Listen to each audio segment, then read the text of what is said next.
I'm posting here not to get advice, but to share my story with others and to get feedback on whether you think I may have gone too far on how I ended my marriage. To keep everything confidential, I'll refer to my wife as Elena, and myself I'll call Ernest. We met at a bar in the city one night when she was 23 and I was 25. I know finding love at bars is normally a high-risk gamble, but this seemed different. I guess in hindsight, it wasn't. She was there with a group of her friends, and I was there with my brother and his friend. A band was playing, and my brother and his friend started dancing with a couple girls in their group. She and I were left standing alone and started chatting. It was loud, so we stepped outside. We spent most of the night out there just getting to know each other. At the end of the night, we exchanged numbers, and the following morning, she texted me and said how much she enjoyed talking to me and asked what I had planned today. The truth is, I didn't have anything planned, but told her I was going to go for a run and then take a bike ride just to impress her. She texted back and said that sounded fun and that she loved biking and asked me where I was going. I told her to a local bike trail where I rode occasionally. She asked when I was going, and I made up a time. She texted and asked if she could join me. I was pleasantly surprised at her boldness and told her sure, and that's how our relationship started. She met me at the trail and we biked a couple of hours. When we finished, we went to a restaurant near the park for Saturday happy hour and ended up staying for dinner. We actually didn't leave until they closed at 10. We both knew this was a case of love, or at least lust at first sight. A couple of dates later, things happened between us and our relationship moved quickly thereafter. We moved in together after 11 months and married a year later. I know that I moved a little too fast, but things were really good between us back then, and our families encouraged us to tie the knot. Everything about our marriage was great, with the exception of a very dark patch we went through in our third year together. It was then that my wife, who at the time was 6 months pregnant, lost the baby. We were both devastated by the loss. For the first few weeks after, we supported each other, and the loss actually brought us even closer together. Then there was a point where she suddenly became distant and downright hostile to me. This all started after she went back to work and lasted over 3 months. I chalked it up to depression and asked her multiple times to see a counselor or talk to her doctor, but she refused. Throughout this time, I was very patient and supportive of her, but it was very difficult. She constantly criticized me and got emotional over the littlest thing, and several times up and left the house for hours out of frustration.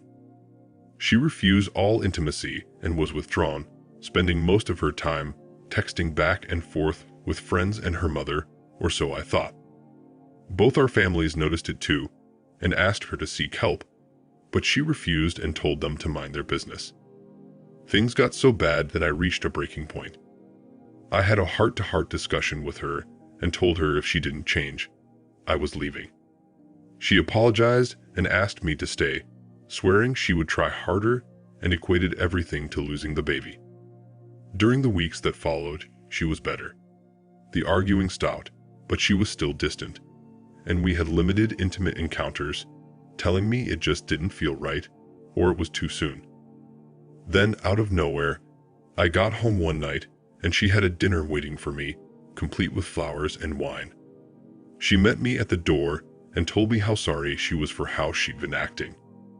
She told me that earlier that day while she was working, everything hit her like a ton of bricks. She said at that moment, she realized how terrible she had been to me and became so upset. She took the afternoon off to prepare dinner for us. From that day forward, my wife became more loving and affectionate than she had ever been. She has treated me like a king since then. Fast forward 90 days, and she became pregnant again. This pregnancy was successful, and she gave birth to our son. I now had what I thought was the ideal marriage: a loving wife, a beautiful child, great families, great friends, great jobs, and a nice home.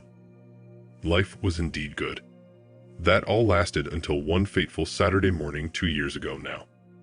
Earlier in the week, I had bought my wife a new tablet for her birthday as her old one was over 7 years old and was no longer software supported by the manufacturer. While her old tablet was no longer supported, I could still use it for streaming.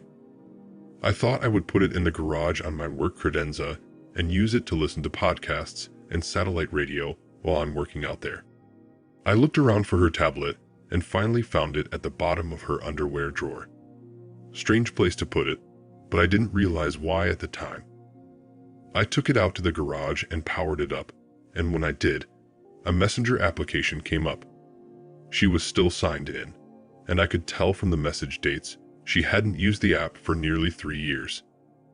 I was about to minimize the application, but then decided to snoop a little and open one of the messages. I couldn't believe my eyes. It was a message between her and her then boss. In the message, she was explaining to him why they could no longer be together. She said what she had done was wrong, and she suddenly realized it that day. I then went back and found hundreds of messages between the two of them. The messages span a 3-month period that coincided with the time she was treating me so poorly. It all made sense now. She was having an affair with her boss that entire time. This guy and I sat together at company outings and golfed together several times during and after their affair. He has a wife and a son just a year older than our boy. I was furious. What infuriated me even more was the conversations between the two of them where they openly mocked me and his wife, and worst of all, where they bragged about what they did with us after their encounters. It was soul-crushing. I was devastated at first, but then just got angry. I thank God she wasn't home right then, as I don't know what I would have done had she been. I read each message in detail until she called me on her way home. Before she got there, I took the tablet out to my car to hide it from her and to make sure I still had access to the Messenger app for evidence. When she got back, I helped her put away the groceries and then told her I needed to go into the office for a couple of hours as I had forgot something. At the office, I synced up the tablet to a personal printer I have there and printed off their conversations. All 972 of them. While printing them out, I grew progressively angrier and contemplated my next move. When I left the office, I was full of rage and headed over to her boss's house. My plan was to go there and deck him. When I got on his street, I came to my senses and decided that was not a smart thing to do. Instead, I headed home to confront my wife. I was even more full of rage, but again, sanity kicked in and I decided against it. Instead, I went to the park near our house and walked for over an hour and devised a plan. Amazing how fresh air clears the mind. The one thing I knew was that I would be divorcing her. Nothing she could say could ever justify what she had done. I wanted to ambush her and humiliate her with a divorce to make her feel as bad or worse than I felt when I found out about her affair. I also wanted her to suffer. I thought, until I serve her with divorce papers, I'm going to treat her the same way she treated me when she was having the affair, and that's exactly what I did starting that Monday evening. During the day, I met with 2 different attorneys and picked one with a reputation of being ruthless to handle my divorce. I presented the attorney with all the messages and the tablet computer. According to her, this was more than enough to justify an at-fault ruling, as the messages included many graphic pics of the two of them, including several they took together. Why they took and sent those pics, who knows, but I'm glad they did. As my attorney said, without them, the infidelity would be more difficult to prove. The toughest part was waiting. My attorney said she would need a full 3 weeks to draw up the papers due to a backlog she had. I then contemplated how I would handle things with my wife. I couldn't stand the sight of her, but knew I had to play it cool until the papers were ready. Also, I had my 2-year-old son to think about. I wanted to make sure everything was good for him. As I said, I decided to treat my wife the same way she treated me during her affair. I refused all of her advances, acted distant, criticized her, and started arguments over ridiculous things. I know some are going to say I should have been the bigger person and not stooped to her level. To them I say, I didn't cheat, so I'm not stooping to her level. I'm just giving her a little taste of her own medicine. She noticed the change right away and did everything to please me. Even though she was doing everything right and had been since the end of her affair, I treated her like garbage. Thankfully, I only had to keep up this act for a little over 2 weeks as my attorney completed the paperwork faster than she originally thought. I then had to decide the best way to confront her. I decided to do it on a Sunday morning when both sets of our parents would be at the house. They normally come over right after Mass and have coffee and breakfast with us. My plan was to print out copies for them and ask them to read it, then hand a copy to my wife. After she realizes what it is, I would then present her with the divorce papers right in front of our parents. I know to many of you this is going to seem like a petty and childish way of handling the situation, but until you've been cheated on and disrespected like Elena had done to me, you can't imagine the hurt and pain. To make the confrontation even more dramatic, the night before, I took her out to an expensive dinner, bought her flowers, and we spent our first romantic night together in 2 weeks. Saturday came, and I arranged to have my sister-in-law pick up our son and take him to her house where he would stay overnight, and I would pick him up on Sunday afternoon. My wife absolutely loved the evening we spent together, and I could tell she felt a sense of relief after the way I had been acting during the previous 2 weeks. She told me how worried she had been about me. I felt guilty for a minute there, but then the pictures of her and her boss flashed through my mind along with the awful things they had said about me and the things she did to me after their encounters, and that guilt quickly left my mind. Sunday morning came, and I thought long and hard about backing out of the plan right up to the last minute, but in the end, I went forward with it. Our parents arrived and brought bagels, and we had coffee and juice ready like we normally do. We all sat around for 45 minutes or so talking and laughing. I then excused myself from the table and said I had something to show them. My wife looked at me puzzled. When I went to retrieve copies of the messages and photos, my hands were shaking and my heart was pounding. I took the copies in the bathroom, stared at the mirror, and again contemplated backing out, but thought about the messages and pictures again, and that motivated me forward. I presented a copy to each of our parents and told them to read the messages and look at the photos. My wife gave me a look and asked, "What is it?" I just smiled and lifted my index finger, motioning for her to wait a minute. Our parents had a look of shock on their faces and didn't say anything until my dad raised his head, looked at me and my wife, and asked, "What is this?" With that, I handed my wife a copy. She started looking through it and immediately started crying. She went to get up from the table. I told her to wait a second and handed her the divorce agreement. She dropped the paperwork and ran upstairs. I spent the next 15 minutes explaining to our parents in detail about the situation. Our mothers and my father-in-law had tears welling up in their eyes, while my dad was just disgusted. I told my in-laws that I wanted them to take Elena to their house until we can work out an operating agreement leading up to the divorce. They agreed, and my mother-in-law went to our bedroom to talk to Elena. After 90 minutes of sobbing, Elena left with her parents without a scene. I think she was in shock. She had a blank stare on her face, and her eyes were raw from tears. The only thing she said to me when she left was that she was sorry and she loved me. I told her we'd talk tomorrow. She ran over to hug me, and I hugged her back as I didn't want to be confrontational at that point. I just wanted her gone. The following day, she texted and called me repeatedly, but I didn't respond until the evening. I called her and let her talk, which she did for over 20 minutes without stopping. She just kept apologizing, telling me how long ago it was, and that she thinks the shock of losing the baby made her do it. I listened, and when she finished, I just asked if she had read through the divorce papers. She said no, and then started crying and begging me not to divorce her. I told her that was her only option, and that I'd like to make it as painless as possible for the both of us and for our son. She just kept begging and crying, and eventually, I just politely ended the call as there was nothing coming from her end except sobbing. The next day at work, I got a call from her dad. He said they had taken Elena to the hospital as she was acting irrationally and threatening harm to herself. I told her dad I was sorry to hear that and wished her well, but I said I would not be visiting her. I called my attorney and informed her of the situation. She became angry as she warned me about handling the confrontation as I did. She said now things are likely to get complicated. Well, that it surely did.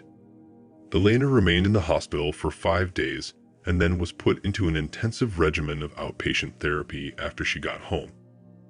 Her parents said the doctors believed she has dissociative identity disorder, also known as having multiple personalities. They told me the doctor said she may have been a different person mentally during the affair, and that's why she did it. I did some reading up on this condition, and there is no decisive testing that confirms this. It's just something doctors conclude looking at a person's behaviors, their medical history, and through observation. I didn't buy it. I thought it was just an excuse for bad behavior and something that could be used to her advantage in court. I called my attorney to let her know the news. She told me this was unfortunate, as this will definitely complicate matters and may delay the process depending on how her attorneys decide to utilize the diagnosis. While she didn't normally do so, she recommended that I voluntarily offer up marriage counseling. She explained that after my ambush antics, this gesture would be looked upon favorably by the courts. So that evening, I went over to my in-laws' home and visited my wife and took our son. We laughed and played for a while, and it felt like old times. I had my mother-in-law watch him for a while I talked to Elena and told her I wanted to go to marriage counseling. She was overjoyed and hugged me. I played along, but again, I had no intentions of reconciling. I was only following the recommendation of my attorney. We went to 6 sessions. The counselor was a nice woman, but I could tell her only goal was to keep us together no matter what. My wife took all the blame and offered me anything I wanted to stay. The counselor explained that my wife experienced PTSD from the lost pregnancy, which caused the DID. She tried to convince me that this was an anomaly, and that my wife was a completely different person now. Even though I was still boiling with anger inside, I held it together and just told them I can't do it. I said I would never get the pictures of my wife and her boss out of my head, and I would never forgive her for what she did to me and our family. The counselor kept telling me to remember that was not Elena, it was someone else. But I stayed firm and held my ground through multiple sessions of this. Eventually, the counselor gave in when she realized I wasn't going to change my mind. After much convincing, Elena eventually came to accept that I'd never get over the situation, and it would be best if we just became great co-parents for our son. When we went to trial, my attorney worked out an agreement with Elena's attorney, and we had everything agreed to before going into the hearing, splitting our assets 50-50 and sharing custody of our son. We also agreed there would be no child support or alimony as my wife had a good job, though she didn't earn as much as me. When we got into the courtroom, the judge pretty much put aside everything we agreed to and started from scratch. She okayed the 50-50 division of assets, but started challenging the rest of what we worked out. Seeing where things were headed, my attorney asked for a recess, which the judge granted.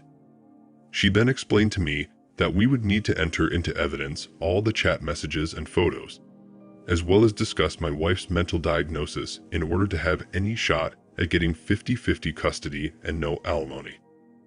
We didn't discuss this with my wife or her attorney beforehand. My attorney just presented it. After hearing everything, the judge awarded 50-50 custody, but specified that my wife's home would be the primary home. She did not require alimony, but stated I would need to pay child support that would be reassessed on an annual basis. In the end, I guess things could have turned out worse, but I was baffled. Since we live in an at-fault state, I thought the divorce would be a simple process. My attorney explained that the divorce process is relatively straightforward in all counties, except for those where the leadership and judiciary are more progressive. She said in those counties, is a battle to get a fair deal for the husband, even when there's documented evidence of cheating. She explained that it depends on the judge, and that I was lucky this judge was somewhat moderate. I didn't realize things worked like this. So after we sold our house and split the proceeds, I moved just over the border to a suburban county, which has a more traditional value system. The drama with the divorce didn't end there though, as it was now time to inform the AP's spouse. I wanted to do this right after I confronted my wife, but my attorney insisted I wait until after the divorce was final. I got her contact information off LinkedIn and called her. We met later that afternoon at a coffee shop in the lobby of the building where she works. I presented her with the evidence and told her what had occurred. Learning this information, she of course was upset. She apologized, thanked me, and then ran out of the coffee shop crying. At that point, I felt everything was complete and I could move on. But the drama didn't end there. A week later, I got a message from my wife's AP. He was obviously inebriated and ranted how I ruined his life. He said I cost him his job, his wife, and his kid. He just mumbled on, sporadically making threats until the message timed out. He called back a total of 7 times, leaving similar messages, which mostly were inaudible due to his condition. I texted him and told him to stop calling me or I would go to the police. He sent me a message back telling me to F off. I'd had enough, so I went to the police station. I let them listen to the messages and got a temporary restraining order against him. The police also called him and told him to knock it off, which he did. To complicate things, he apparently called multiple people at my wife's office that same evening. He told them the reason he was fired is that he and my ex-wife had an affair. While Elena didn't lose her job over this, she became the topic of office gossip and the butt of many jokes. Things got so bad she eventually ended up quitting. While it felt good to see them both suffer, financially it wasn't a good thing for me as I was ordered to temporarily pay more in child support. My ex-wife eventually got a new job and the amount was reduced. In the end, I got out pretty good with 50-50 custody, a small child support payment, and a tolerable co-parenting relationship with my ex. Overall, I'm proud of the way I handled things. However, my wife's family and many of our mutual friends are not. They feel I should have given her a second chance due to her mental condition. So that brings me to my question. Do you think I moved to divorce my wife too quickly, considering her mental diagnosis? Remember, this is not something that can be determined by testing. It's just something her doctors concluded. To me, she cheated and disrespected me in the most egregious way possible, and that's all that matters. I don't care what personality inside her did it. They say she is broken-hearted and remorseful, and all she wants is to have her family back. I do believe she is sorry and remorseful for her actions, but the damage has been done. And to me, there is absolutely no way I would ever get back together with her. I will just treat her professionally for the sake of our son and wish her well in her future endeavors. So that's the end of my story. Sadly, in some places, it seems as if men are treated like second-class citizens in divorce, even in at-fault states where a spouse has cheated. Thanks again, and take care. Ernest. Thank you for watching. Like, comment, and subscribe if you enjoyed the video. Until next time, I'll see you again. Take care.